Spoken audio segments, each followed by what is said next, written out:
Do you want to uncover what truly stops you from achieving in just 1 month what would typically take 12 full months? I can assure you, it's not the government. It's not the economic climate.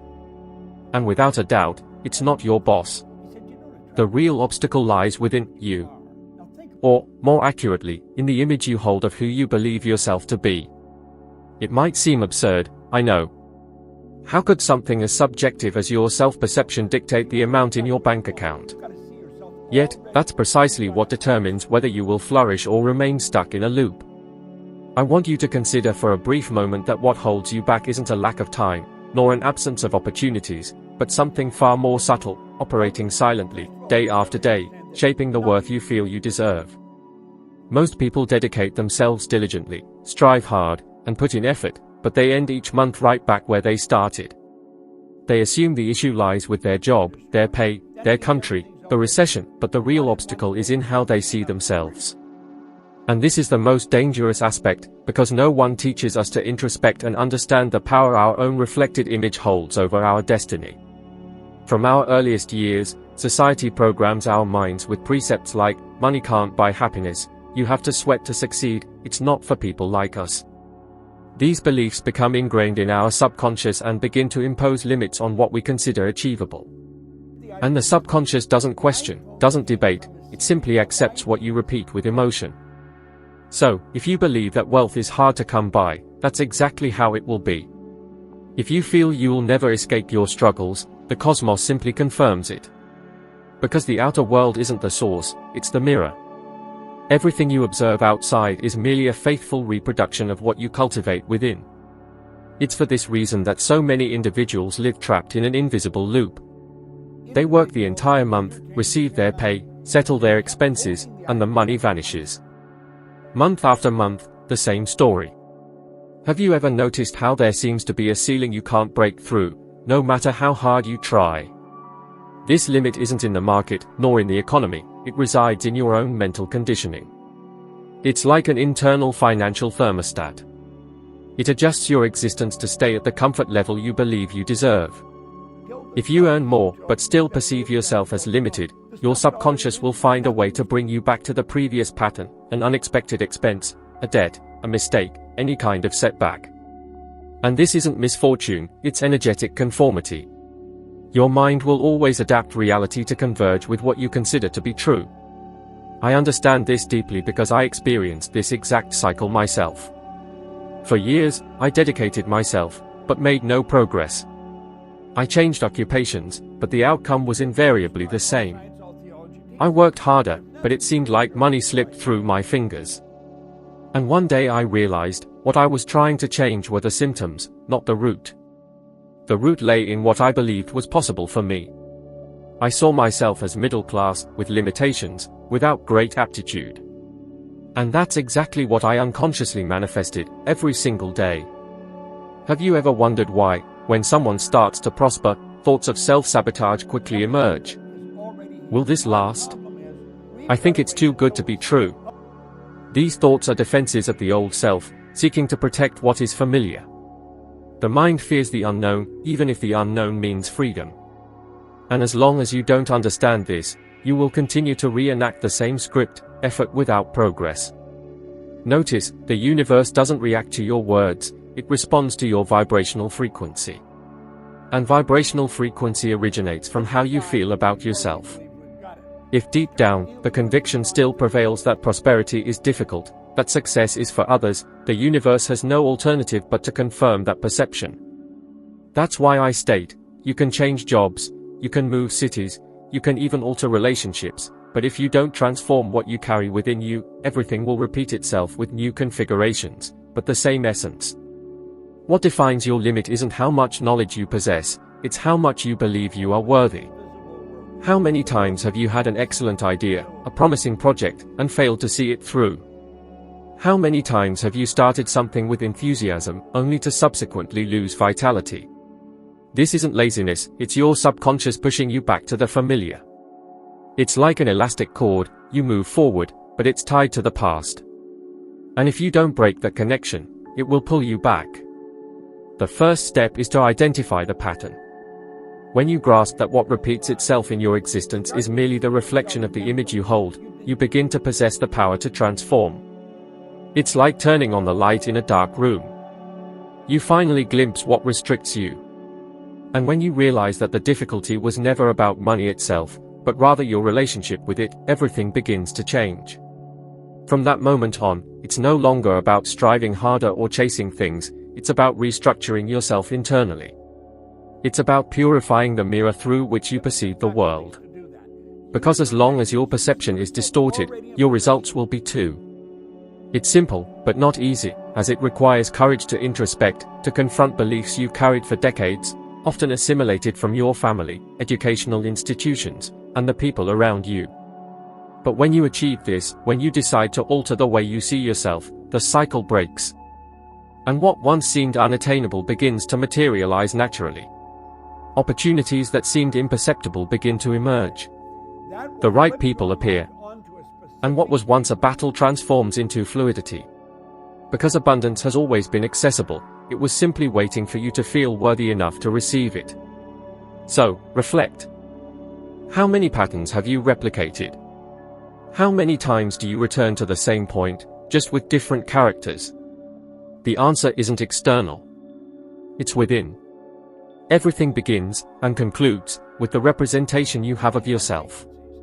And until that is altered, no result will truly change. I distinctly remember the smell of smoke mixed with the cold of early morning. I was at the Toronto Fire Department, exhausted, covered in soot, and with a feeling that gnawed at me internally, that I was wasting my life. I had no perspective, no ambition, and, to be honest, I believed that was my destiny, to work hard, earn little, and hope life would improve on its own. But nothing changes until we change ourselves. And, back then, I had no idea how true that was. It was during this time that a man named Raymond Douglas Stanford gifted me a book that would change everything, Think and Grow Rich by Napoleon Hill. At that moment, I had no idea of the impact those pages would have. I was just an ordinary firefighter, with little education and a history of failures, but something about that title intrigued me. Think and Grow Rich. It seemed excessively simple, almost childish. And yet, there was something there that drew me in. I started to read. Page after page, I began to understand something no one had ever taught me, that my outer world was solely a reflection of my inner world. As I read, I began to realize how much I had sentenced myself to live a miniature life. I told myself I didn't have enough education, that individuals like me weren't born to be wealthy. And, like an echo, life merely repeated what I believed. With every overdue bill, every missed opportunity, the universe seemed to answer me, "That's right, Bob, you're not meant for this." But what Hill taught me was that the universe wasn't punishing me, it was simply obeying. I'll never forget the night I finished reading the book.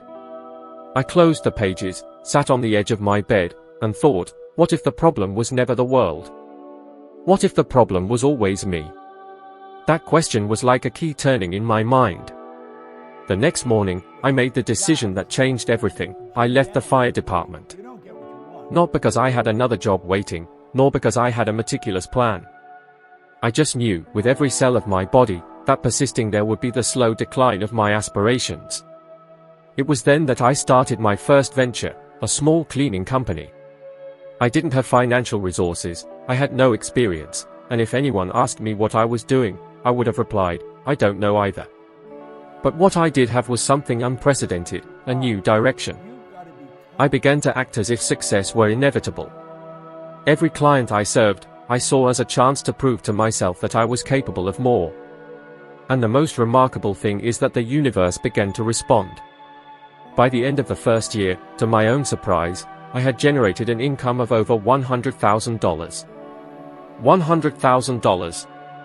For a man who, just months before, could barely pay his bills, it seemed like a miracle. But I understood that it wasn't a miracle, it was the consequence of an internal shift. I had stopped thinking like a subordinate and started thinking like a creator. This change in perspective revealed opportunities that had always been present, though I hadn't recognized them. I understood that wealth, success, freedom, none of these things reside externally. Everything is found internally, in the mental domain. The distinction between failure and abundance is merely the degree of discernment. And that awareness only shifts when you choose to open yourself to something more meaningful. Eventually, as I grasped this, I began to notice patterns everywhere. Individuals with remarkable abilities were failing, while others, with less aptitude, were thriving. Why was this happening? Because some had faith, while others wavered. And conviction invariably triumphs over rationality. At that time, I couldn't explain it scientifically, but today I know that the subconscious mind doesn't distinguish between fact and imagination. What you embrace with emotion as real, it transforms into reality. And back then, I refused to think small. I envisioned my venture expanding, saw clients endorsing me, and witnessed abundance flowing. Even when conditions suggested otherwise, I remained unshakable in my vision. And gradually, the material plane began to align. From then on, everything changed. I started researching, learning about the mind, its power, and cosmic principles. And I pinpointed something few people grasp: your existence doesn't change with more effort, it changes when you think differently. I didn't need luck, I needed resolve. Now, looking back, I realize the moment I acquired that book marked the pivotal turning point in my journey. It showed me that the limitation wasn't external, but internal. It came from within myself. And this is the insight I want you to grasp: you could be just one decision away from the life you've always dreamed of. A choice to place greater trust in yourself, to reshape your self-image, to proceed not with certainty, but with conviction.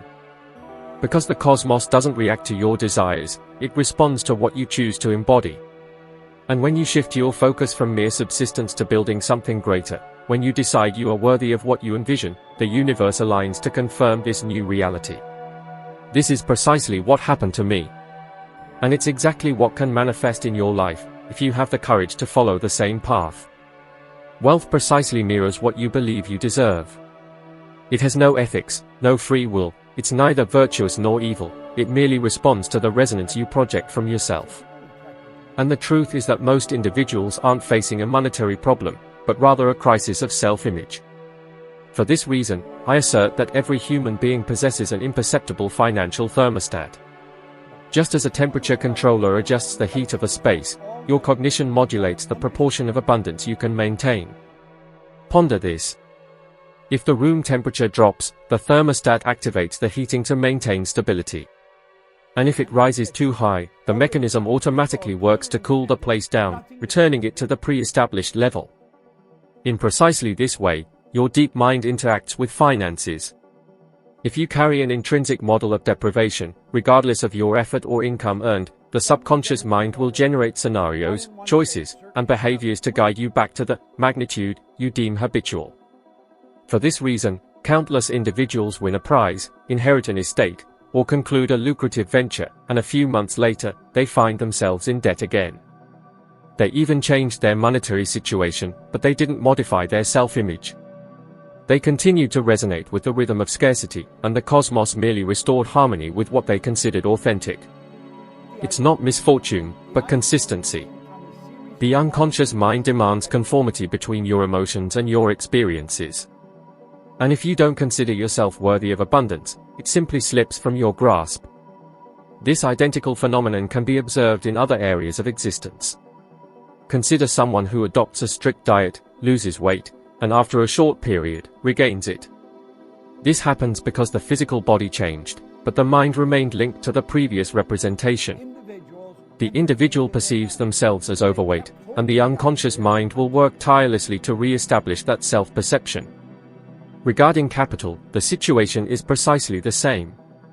You might temporarily increase your income, however, if your core being is still conditioned by scarcity, this newly acquired condition will be unsustainable. Over several periods, I myself experienced this fluctuation. I acquired more, lost it all, gained it again, lost it once more. Until I realized that the issue wasn't the finances themselves, but my internal thermostat.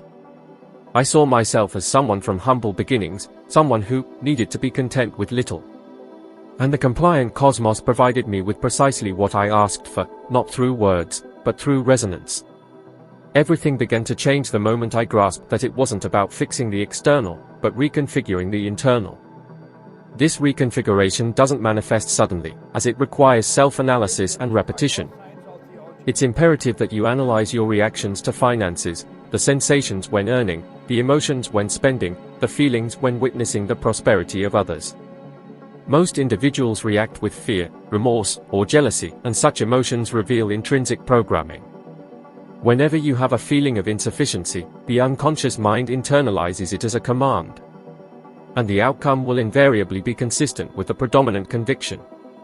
I recall an individual who approached me after a conference. He had been awarded an unexpected bonus at his job, an amount valued at $50,000, and in less than 6 months, his credit cards were maxed out and his name was in debt. He couldn't fathom what had happened. I looked at him and said, "You didn't lose the capital. You merely returned to your baseline of stability." That statement surprised him. However, a few weeks later, he understood. He had felt so uncomfortable possessing more than his acquaintances and relatives that, subconsciously, he found a way to dissipate the excess. And that is exactly how the deep mind works. It doesn't tolerate divergence from one's self-perception.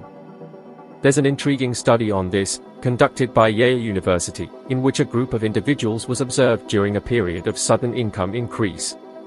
Scientists found that most of them, subconsciously, modified their spending patterns to revert to their previous economic level. Even with more resources, they spent in a disorganized manner or took on unnecessary risks, just to return to their zone of psychological comfort. Academia terms this psychological equilibrium. I call it the mental thermostat. However, the positive news is that this thermostat can be recalibrated. As you begin to transform your self-image, your financial baseline intrinsically starts to rise. You stop compromising opportunities, halt the feeling of guilt for abundance, and begin to act with the spontaneity of someone who recognizes their worth. I experienced this when I started to conceive of myself as an affluent individual, and not as someone seeking to escape poverty. Resources began to flow with ease. I no longer needed to chase it, because it started to find me. Analyze your behavior when your income exceeds the norm. Do you experience serenity, or do you instantly assume that this won't last? The answer to that question illuminates your current programming. Genuine financial autonomy emerges when your internal thermostat is calibrated for abundance. Because the mind will not permit the retention of something that goes against your self-image. The key point is to understand that capital doesn't change your essence, it merely amplifies it. If you feel anxious, it intensifies anxiety. If you perceive yourself as worthy, it expands creative capacity. For this reason, before aspiring to greater earnings, it's fundamental to become the individual capable of sustaining affluence. Calibrate your thermostat, uplift your self-image, and you will observe the cosmos reorganizing to ratify this new truth. Because wealth will always be guided by the identity you choose to uphold. What converts a concept into reality isn't desire, it's the emotion you infuse into it. In this regard, most individuals are mistaken. They believe it's enough to state optimistic affirmations or visualize a pleasant scenario, when, in fact, what fosters change is the feeling that permeates those representations. You don't magnetize what you desire, but rather what you perceive as genuine.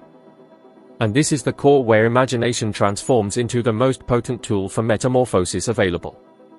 Upon beginning the study of mental power, I discerned that the distinction between dreamers and achievers doesn't lie in aptitude, but in the emotional intensity with which each connects to their ideal. If you only conceive of abundance, yet feel fear and hesitation, the predominant resonance will be fear, and that is what the cosmos will return to you. However, if you experience gratitude, security, and wholeness as if you already enjoy abundance, that feeling generates a resonance congruent with triumph. Contemporary research corroborates such a statement. Research on neural plasticity, conducted at Harvard University, demonstrates that the brain system is incapable of differentiating between an authentic experience and one intensely conceived mentally. When projecting mentally with strong feeling, your brain activates the exact neural connections that would be mobilized if you were truly experiencing the situation. In other words, for the intellect, the situation materializes. I began to apply this knowledge in my personal life. Every morning, before starting my work, I would settle into a quiet space, close my eyes, and visualize what an ideal day looked like for me. I'd see myself entering elegant rooms, conversing with influential people, and closing highly profitable business deals. At first, this practice seemed like pure fantasy. The gap between my everyday reality and the envisioned scene was enormous. Still, I kept at it. I'd pour myself into each scenario, feeling the happiness, the security, and the freedom. Gradually, a transformation began. I noticed my attitude had shifted, my voice carried more authority, and people's reactions to me took on a new quality. My inner essence had changed, and the external world simply adapted. Think for a moment, how many times have you imagined your own failure even before taking the first step? How many times have you anticipated the worst outcome, feeling fear and dread, only to witness the event unfold almost exactly as you'd predicted? This isn't a coincidence. It's the very same process at work, but serving an undesirable outcome. The difference is that now, you can deliberately use this ability to build what you truly desire. When you emotionally connect with prosperity, your body and your entire being begin to align with it. Your speech changes, your actions differ, and the universe picks up on this renewed frequency. This isn't an automatic practice, it's a vibrant experience. Engagement is crucial. It's not enough just to see the inner image, it's vital to perceive it with your senses. Smell the scent of the place, hear the hum of people nearby, feel the immense joy within. This is what conveys the authenticity of the new reality to your subconscious mind. And your subconscious, which doesn't distinguish between what's real and what's vividly imagined, begins to work towards manifesting what you've envisioned. It magnetizes circumstances, ideas, people, and opportunities that resonate with that same frequency. I often say that imagination is a preview of reality. Every experience you have first arises in your inner world. Your home, your car, your company, your journey, your relationships, everything begins as an image imbued with feeling. For this reason, I never underestimate the power of mental projection. At one point in my journey, I started visualizing myself exploring the globe, sharing teachings on abundance, and helping people elevate their lives. At that time, I was still far from that reality, yet the feeling was so genuine that, in my perception, it was already concrete. And as the days passed, the material world simply aligned with that resonance. Requests started coming in naturally. People from countries I had never visited translated my materials into other languages, and the improbable became commonplace. As you grasp this truth, you understand that you don't need to wait for the ideal circumstances to experience a feeling of abundance. The opposite is true, you must feel prosperous to create the perfect environment. This is a profound reversal. The universe responds to the frequency you hold, not to the words you speak. And that resonance is determined by the predominant emotional impression you cultivate. So, every day, even if everything seems stagnant, it's essential to connect with the perception of abundant provision. Cultivate appreciation for what you already have and enthusiasm for what is yet to come. Feeling is the driving force of creation. The idea is the map, but the feeling is the engine. It's what guides the invisible into your experience. When you envision something and truly feel its reality, your subconscious mind accepts this idea as truth and starts structuring the essential conditions for it to physically manifest. From that moment on, the question is no longer if it will happen, but when. And the stronger your emotional connection, the faster the outcome will materialize. The true magic lies in understanding that imagination isn't an escape from reality, but rather the tool through which you build it. Every element present in the contemporary physical universe first originated as a concept and a feeling in someone's consciousness. Consequently, your ability to feel represents your most valuable strength. Because it is through emotion that you convey to the universe what holds authenticity in your perception. And the universe, without question, simply responds, so be it. There's a sharp distinction between wishing for life to change and deciding that this transformation will occur. Wishing is emotionally volatile, it's conditioned by situations, circumstances, and states of mind. Resolution is absolute, requiring no permission. As I grasped this premise, I realized that transformation begins the moment you firmly choose to alter the frequency you're resonating with. And for this change to become tangible, it's essential to establish a renewed pattern of thought. That's why I invariably suggest a challenge of 30 days. A period of 30 days might seem short, but if used with intensity and full awareness, it's enough to reshape the emotional architecture that underpins your existence. During this interval, every morning, before any other activity, close your eyes, breathe deeply, and repeat with feeling, "I feel so joyful and grateful right now, because wealth is coming to me in ever-increasing proportions, from various sources, continuously." These words aren't an enchantment, but a program. And like all coding, the core doesn't lie in automatic repetition, but in connecting it to a vivid perception. Feeling is the code understood by the subconscious.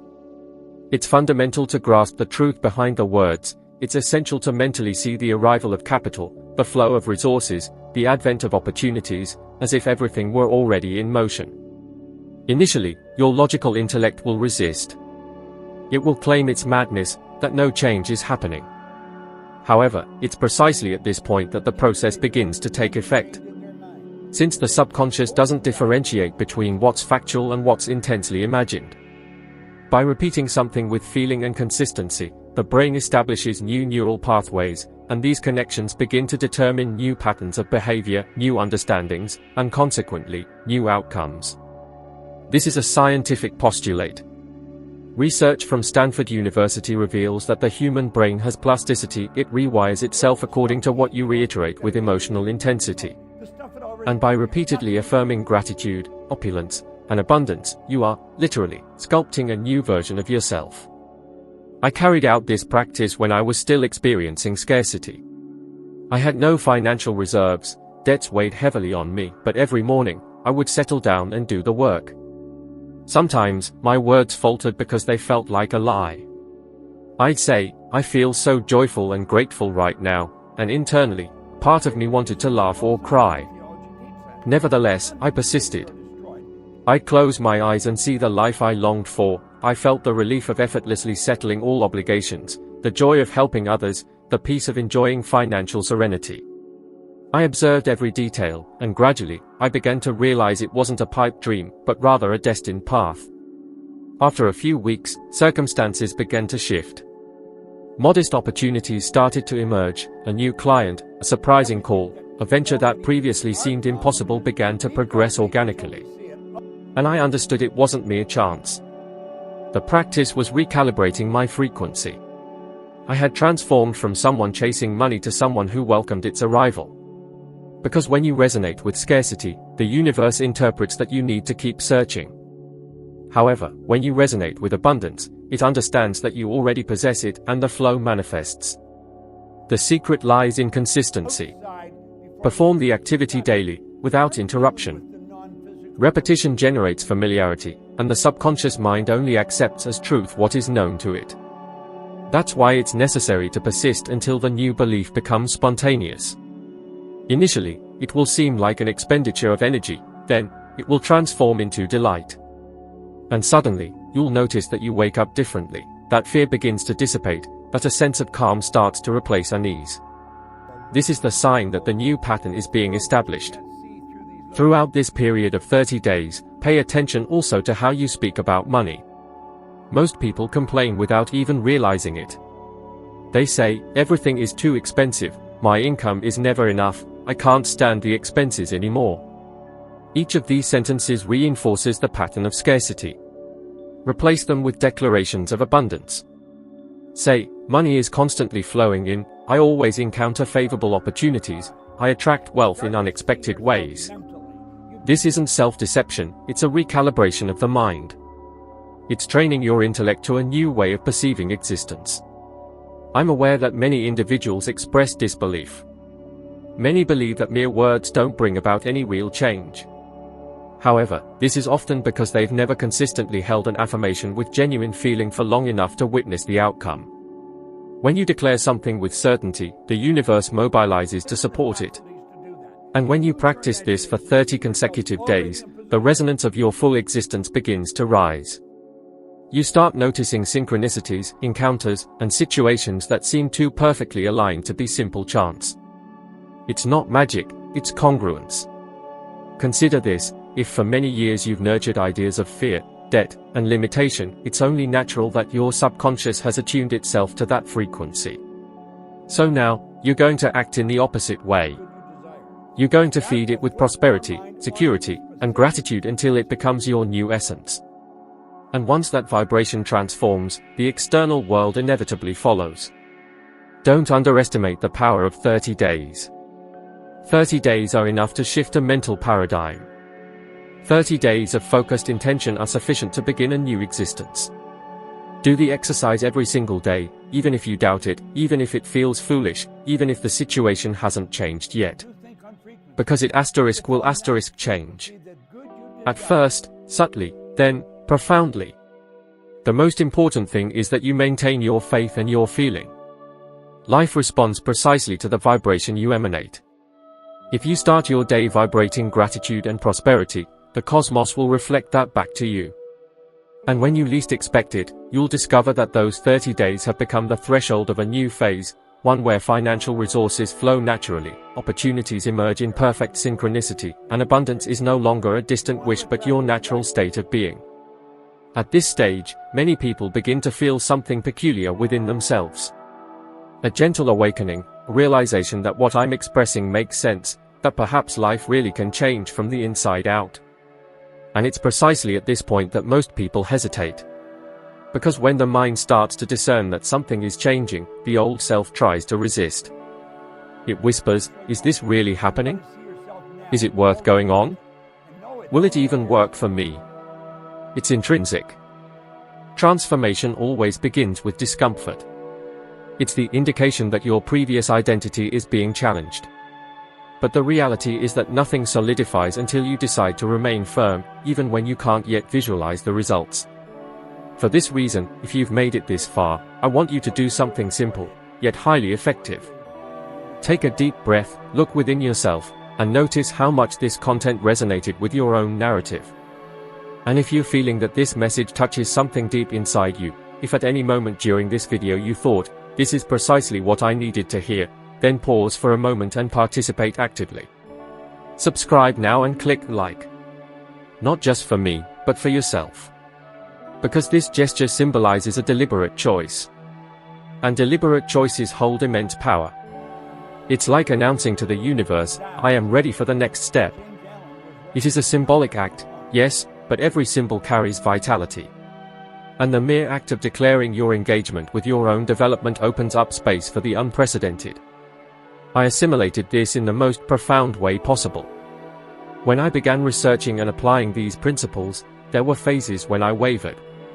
Sometimes I felt alone, it seemed like no one around me understood what I was trying to achieve. While I spoke about vibration, mindset, and energy, the people around me discussed bills, problems, and finances. And I understood that if I truly wanted to transform my life, I would need to connect with those who resonated on the same frequency. So, I dedicated myself, I read, wrote, reiterated, and most importantly, I acted. With every conscious decision, however tiny, I reaffirmed the new me. And the more I acted this way, the more the universe responded to me. When you genuinely dedicate yourself, something shifts in your energy. It's as if the environment around you begins to recognize your intention. Opportunities start moving in your direction, and what once seemed distant begins to draw near naturally. This happens because every physical action is a reflection of a spiritual decision. By clicking like, by subscribing, you are declaring, "I choose to continue on this path, I choose evolution, I choose abundance." And that is the starting point of everything. The transformation you desire doesn't occur in one single leap, it manifests through a sequence of small, conscious actions. And this could be the very first one. When you allow yourself to get involved, interact, and connect with ideas that elevate your frequency, your subconscious begins to assimilate that this is the new reality. And progressively, it manifests outwardly. That's why I always emphasize, every decision, however minimal, possesses colossal vibrational energy. At this point, you need to choose between merely persevering by listening or beginning to act. Because knowledge without action converts into frustration. Have you ever noticed how many people accumulate information about personal development, read books, watch videos, but remain in the same condition? It's because they confuse knowing with doing. Knowing is intellectual, doing is vibrational. It is the moment you act that the energy truly moves. And that is what I want to happen now. That you feel this vibration, that you feel the inner impulse to proceed in this process. Because from here, the content will begin to deepen even more. The upcoming concepts are not merely ideas, they are keys capable of unlocking the potential that lies dormant within you. And that is why it is so crucial that you continue. You've already taken significant steps so far, you've identified patterns, understood the power of the subconscious, recognized the influence of self-image, and even learned to reprogram your mind through emotion. Now it's time to solidify this. This is the moment to declare yes to a new cycle. Click like, subscribe, and allow yourself to continue this journey. Not because it's an internet ritual, but because it symbolizes your yes to metamorphosis.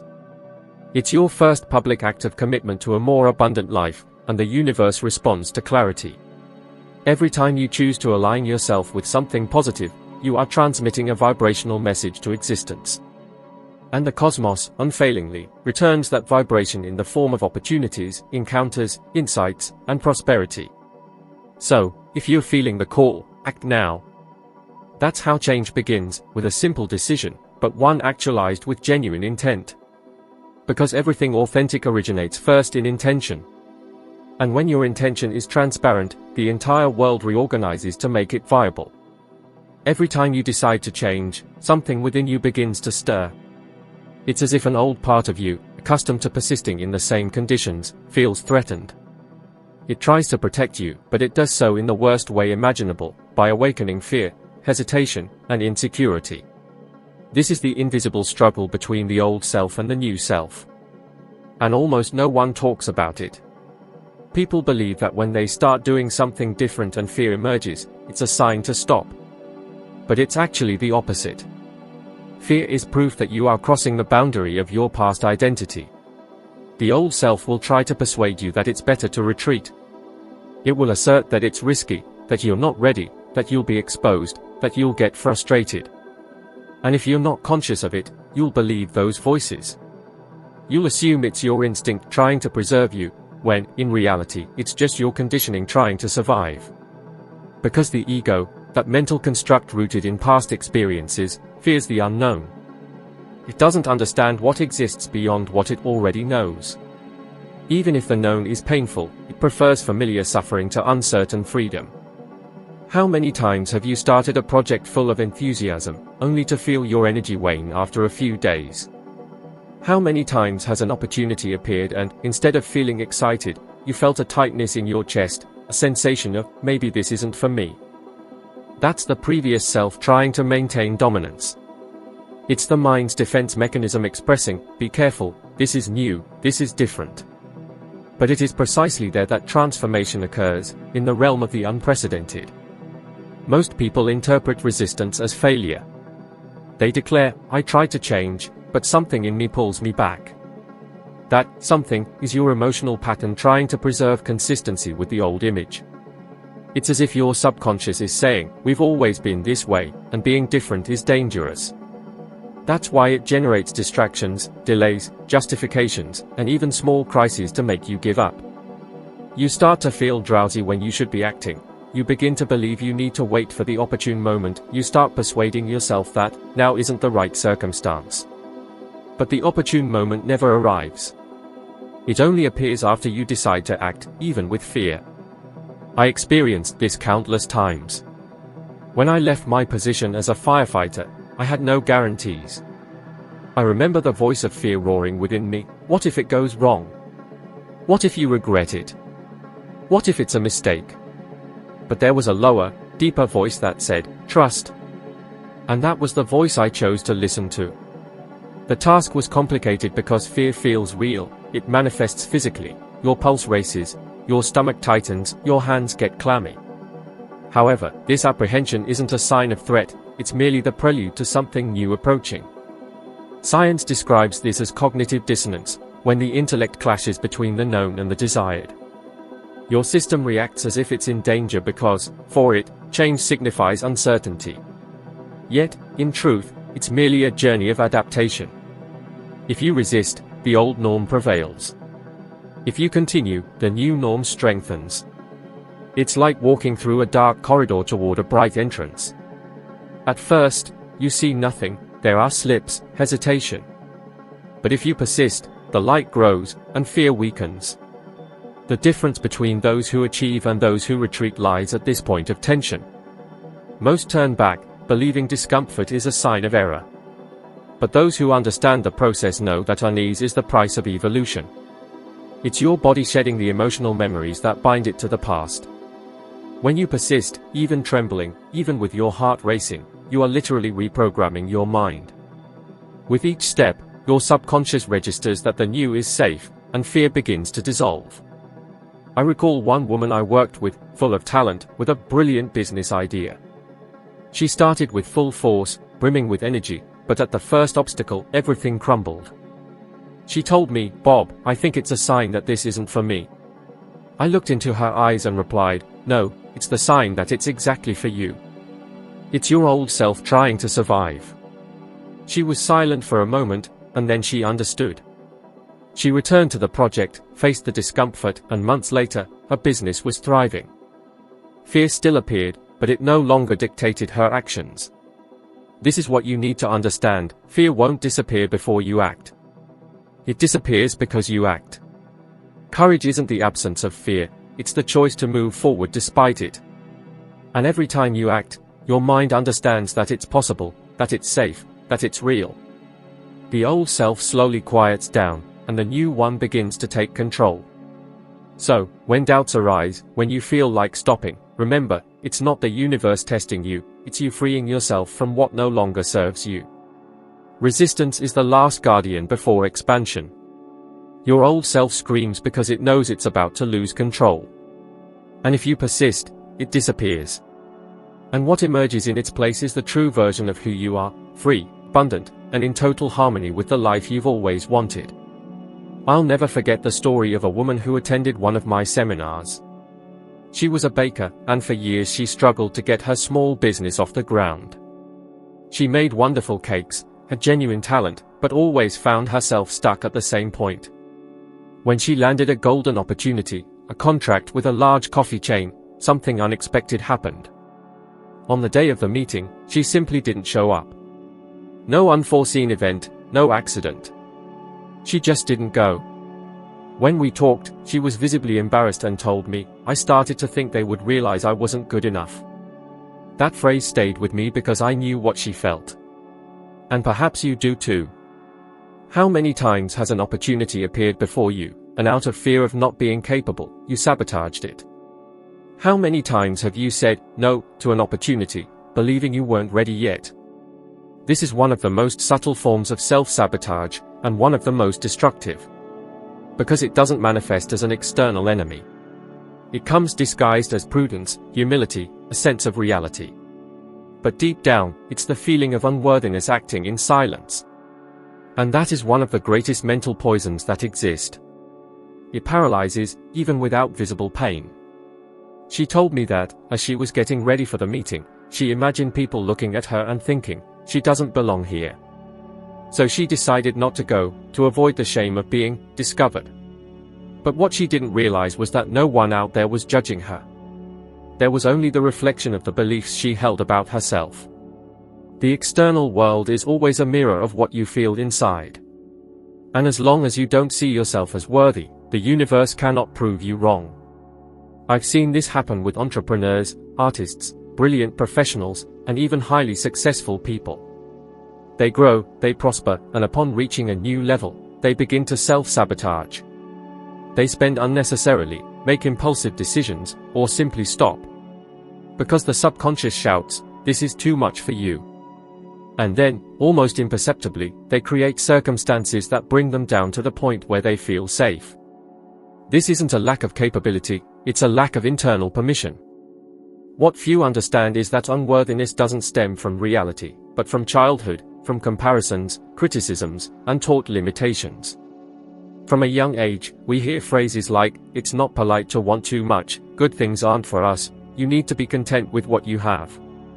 And, over time, these ideas become mental programs that regulate how much we receive.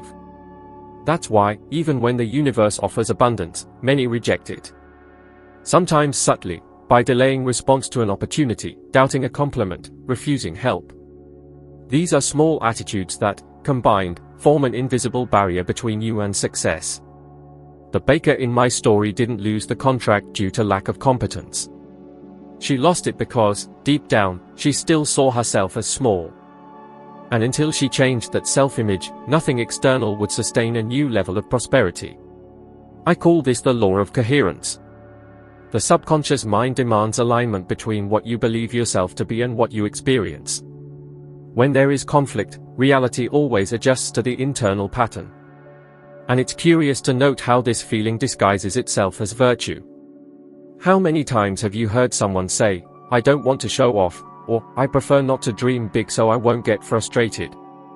These are common phrases, but they hide fear and guilt.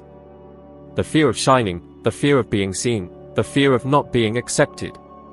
But the truth is, true humility isn't diminishing yourself, it's recognizing the power within you and using it to serve the world. When you deny your potential, you are not being modest, you are being ungrateful to the intelligence that created you. I remember a period in my life when I experienced exactly this. After achieving success in my first businesses, I felt a strange guilt. It was as if I didn't have the right to prosper when so many people around me were still struggling. And this guilt began to pull me down. For some time, my income dropped, my energy waned. Until one day I realized, I wasn't helping anyone by diminishing myself. On the contrary, I inspired more people by living in abundance than in scarcity. Prosperity isn't selfishness. It's expansion. When you prosper, you pave the way for others to prosper too. The baker finally understood. After some time, she worked on her beliefs, forgave herself for feeling small, and began to see herself as capable and deserving. Months later, she received a new invitation from another company, even larger. This time, she went. And the contract was not only closed but completely transformed her business. She wrote to me, saying, "The contract was incredible, but what truly changed was how I see myself." And that was exactly what I wanted her to understand. Because, in the end, it's not success that makes you worthy, it's the feeling of worthiness that attracts achievement. As long as you believe you need to prove your worth, you will continue to attract situations that demand proof. But when you understand that you are already enough, the universe can, at last, deliver what has always been available. The world doesn't reward those who hide, but those who allow themselves to be seen. And from the moment you believe you are worthy, everything changes: your gaze, your posture, your opportunities. Life responds precisely to the self-image you hold. So, if you recognized yourself in this account, if at some point you feared being discovered as inadequate, remember, no one is judging you, they are only reflecting your view of yourself. And the good news is that this vision can be completely recreated. All it takes is a new act of consciousness, a new decision, a new feeling. When you see yourself as worthy, the universe confirms it. When you see yourself as limited, the universe confirms that too. It is you who chooses which truth you want to live. An experience that has always profoundly touched me, as it clearly highlights the power and dangers of self-image. I refer to the journey of Mike Tyson. An individual who, for a brief period, embodied his own strength, discipline, and greatness, and yet, lost everything. When young Mike was noticed by the renowned trainer Cos D'Amato, he was merely a directionless boy, shaped by street violence and a childhood marked by rejection and scarcity. Cos didn't just see a promising boxer, he envisioned a spirit that needed to be rebuilt. And that is precisely what he accomplished. Cos guided Tyson not only physically but also mentally and emotionally. He taught him to project victory, to perceive himself as a champion even before entering the ring. During that time, Tyson truly believed. He saw himself as invincible, focused, methodical. The identity of a winner was carefully established within him, and the consequence was undeniable. He became the youngest boxer in history to win the world heavyweight title. The entire world saw him as a champion, but, crucially, he himself recognized himself as a champion. And while that vision remained firm, his reality mirrored success, renown, and absolute control. But when Cos passed away, the internal foundation began to crumble. Without the mentor who sustained his new identity, the old Mike, the wounded, insecure, unstable boy, resurfaced. From that point, his life unraveled like a sandcastle. Achievements turned into failures, self-discipline gave way to impulsiveness, and success quickly transformed into self-destruction. The man who was once the personification of triumph became a symbol of excess and personal tragedies. His skill didn't vanish, his physical prowess remained, but the internal perception that supported everything had shattered. Lacking this image, everything else crumbled. This story helped me grasp something few people realize: it's not what you acquire that transforms your life, rather, it's what you believe yourself to be that underpins your accomplishments. You might accumulate wealth, prestige, and power, but if deep down you still view yourself as limited, worthless, or insignificant, your subconscious will act to restore balance with that self-image. This is the law of mental coherence. The psyche demands consistency between belief and experience, and when there's a discrepancy, it chooses to preserve the belief. Tyson didn't fail due to a lack of aptitude, he lost because his inner thermostat was still set to the identity of a boy filled with fear and resentment. The new reality was too vast for his old self to sustain. He didn't know how to embody the man the world defined him as. And this is where so many people falter, not because they are incapable of achieving prosperity, but because they don't feel worthy of experiencing it. Success lacking an emotional foundation is like a building without foundations. It looks impressive, but it crumbles from within. I've seen this happen countless times.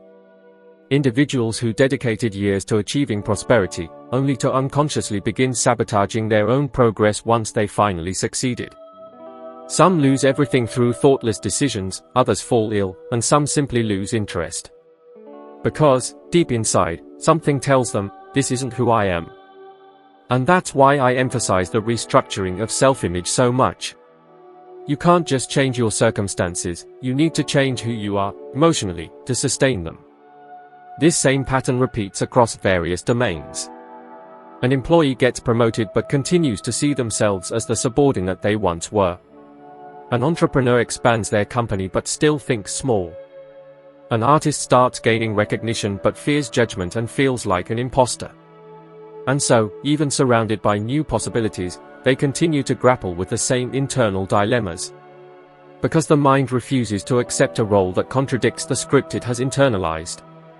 When Tyson lost his mentor, he lost more than just a coach, he lost the mirror that reflected his best self. And without that reflection, the old programming kicked back in. The wounded boy regained control. The strength that once was power transformed into destruction.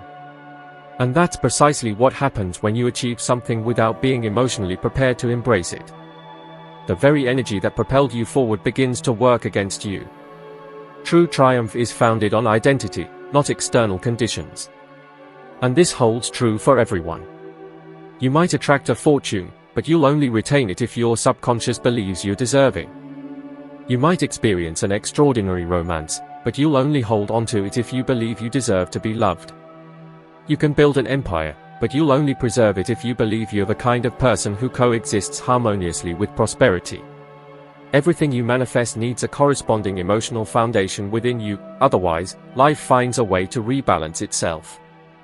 Mike Tyson's story isn't just about a boxer, it's about all of us. Each of us carries within an old self that resists expansion and tries to keep us tethered to the familiar, and a new self that yearns for the freedom to express our genuine potential. The battle between these two defines anyone's destiny. Tyson conquered the world but lost the inner war. And the cost of ignoring the influence of self-image is always the same, the inevitable return to square one. But there's a profound lesson here. The very power that led to his downfall could have elevated him even further, had it been nurtured by the right identity. Because aptitude without awareness is instinct, but aptitude with awareness is purpose. The key is to do the inner work before, during, and after success, strengthening the psyche, elevating conviction, aligning feeling with vision. That way, when success presents itself, it doesn't frighten you, it recognizes you. And this is why I assert, triumph doesn't transform you, it merely amplifies who you already are. If within you there's serenity, confidence, and affection, it will expand those qualities. But if there's apprehension, uncertainty, and guilt, it will multiply those emotions until you can no longer bear them. Therefore, true victory isn't what happens externally, it's what happens within. Because, ultimately, it's not the world that determines how much you expand, it's how much you believe you're capable of becoming the kind of individual who lives up to what they aspire to. There's a concept that completely transforms how you perceive your life, the energy of emotional frequency. Everything you desire already exists on a certain vibrational pattern, and you simply need to harmonize with it for the connection to be established. It's like a radio, all the stations are on air, but you only pick up the one you tune into. The dilemma is that most people try to attract abundance while emanating scarcity, try to attract love while emanating fear, and try to attract well-being while emanating worry. And that's unfeasible. You cannot receive something that isn't in alignment with what you feel. What defines the frequency you broadcast isn't what you verbalize, but what you feel most intimately and consistently. Emotion is the language of the subconscious, and it's through emotion that you communicate with the universe. You can declare every day, "I am rich," but if deep down you fear not being able to pay your bills, the predominant vibration will be one of fear, not affluence. It's like trying to listen to a melody on a different station, the sound never comes through clearly. Therefore, the secret isn't merely to repeat positive affirmations, but to learn to feel their truth as if they were already reality. I painfully understood this when I started my first cleaning business. I told myself I would prosper, that my company would be a success, but deep down there was still a trace of doubt. I feared failure, being ridiculed, proving people right when they said I wasn't good enough. And as long as that vibration persisted, everything seemed stagnant. Clients were slow to pay, equipment broke down, and I felt as though the universe was testing me. But the universe never tests, it only reflects. I was emanating uncertainty, and life returned uncertain situations to me. It was then that I started practicing something that radically changed the course of my story. Every morning, before leaving for work, I would close my eyes and visualize the feeling of abundance as if it were already real. I saw myself with my bills paid, clients satisfied, and the business growing. But the most essential part wasn't the visualization, it was the feeling. I allowed myself to experience gratitude and security as if I already possessed everything. At first, it felt peculiar, but over time, my body began to adapt to this new frequency. And, like a magnet, events started to unfold. Opportunities that seemed impossible emerged, and within 12 months, I had already earned over $100,000.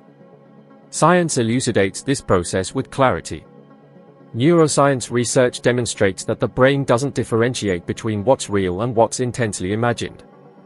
When you intensely experience an emotion, your neural network internalizes it as a genuine experience. If this experience is reiterated assiduously, the subconscious mind begins to consider it a new pattern. It's through this means that you modify your vibrational frequency. Not by attempting to transform the external environment, but rather by altering your bodily biochemistry through feeling. Most individuals remain captive in a repetitive pattern by incessantly reacting to situations. They express, "When I have financial resources, I'll feel self-confident. When I find a partner, I'll be worthy of affection. When my professional activity progresses, I'll be happy." However, the order is contrary. First, you feel secure, and only then does prosperity emerge. First, you feel loved, and then the right connections manifest. First, you feel joyful, and then your career prospers. The feeling is the origin, the manifestation is the outcome. Have you noticed how certain people seem to constantly attract fortune? They don't have more opportunities than others, they are simply more attuned to the frequency of what they yearn for. While some emanate lack, they radiate appreciation. And appreciation constitutes one of the most potent frequencies in existence, for it communicates to the cosmos that you already possess what you desire. And the universe reciprocates by amplifying what you value. However, there's a detail almost no one talks about: you don't shift your frequency hastily. Urgency masks fear. By stating, "I need this to happen quickly," you emanate scarcity. You're communicating to the cosmos that you still lack belief. And the universe understands only energy, not words. So, when uneasiness arises, pause and breathe. Return to the present moment. Visualize the representation of what you desire and, for a few moments, feel as if it already belongs to you. Repeat this practice several times throughout the day. Initially, it will seem insignificant, but as time passes, this perception will become spontaneous, and what is spontaneous is what the subconscious mind embraces as reality. I propose a brief challenge. For the next 7 days, select a modest goal and daily practice the corresponding resonance. If you desire abundance, experience serenity regarding resources. If you seek affection, feel worthy and cherished. If you wish for well-being, perceive yourself as robust and full of vigor. And observe the unfolding. Don't expect instant successes, just sustain the frequency. The universe responds to perseverance, not fleeting impulsiveness. On one occasion, I conducted this experiment myself. I was about to deliver a lecture to thousands of people, and apprehension began to surface. I caught myself wondering, what if I freeze? What if my memory completely fails me? So, I closed my eyes and started to embrace the opposite feeling. I visualized myself confident, connected, inspiring those listeners. I allowed that sensation to expand until it enveloped my entire being. As I stepped up to the podium, it was no longer hesitation that governed me, but the frequency of self-assurance. And that became one of the most impactful presentations of my life. Everything you seek is already resonating on a particular frequency. You don't need to force, rush, or plead. You just need to learn how to harmonize with it.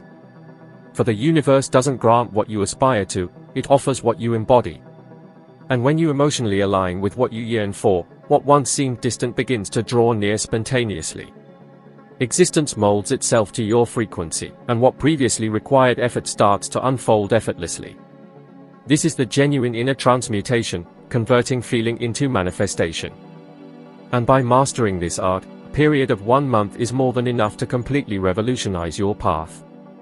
Have you ever noticed that once perception awakens, it's impossible to revert to your previous state? Something within you changes perpetually. And from that threshold, every thought, every choice, and every emotion begins to carry a renewed awareness. What once seemed unattainable begins to feel inherent. It's at this moment that the metamorphosis solidifies, not due to a global shift, but because of a personal transformation within you. And if this explanation has resonated within you, if at any point in this material you felt it spoke to your essence, then spread the word. Send it to one unique person, someone who might desperately need to hear precisely this right now.